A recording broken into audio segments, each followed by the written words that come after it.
未来是毋是有可能会朝向着流感化甲轻症化呢？有医生讲，伫未来的2年到3年内，恐惊也阁会出现滚下坡的大流行。都要等到大部分的人拢有免疫力，这个病毒才会轻症化。另外，新北市邦桥确诊的迄位做装潢的工人，确定是为着印度变种病毒。伊8月份出入邦桥迄栋群聚感染的社区大楼，总共是出入4届。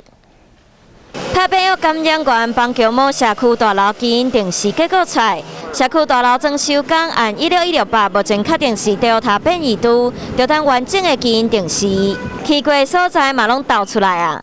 除了科技伫8月12到8月14、9月初8进入社区大楼，透过金证系统8月23、8月26嘛拢有进入社区，另外8月20左右嘛有其他去过所在爱阁调查。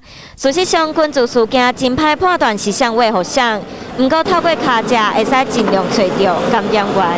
谁是第一个传病毒给其他的人，其实我们是没有办法绝对的判断的。但是以防疫的政策来讲，我们最重要的是去宽列所有可能被病毒感染到的人，那不一定是要追查谁是第一个感染者。2019年新冠病毒爆发，因为病毒的变异，专家讲未来2-3年拢也有可能搁一摆出现大流行。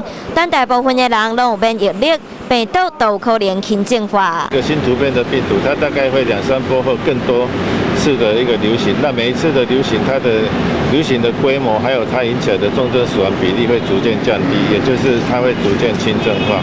那未来新冠病毒应该也是这样子。自流感的经验来看，短期内病毒未消失，就算做过疫苗嘛袂当放松。未来2-3年嘛有可能继续维持挂水暗的防疫措施。好，来向。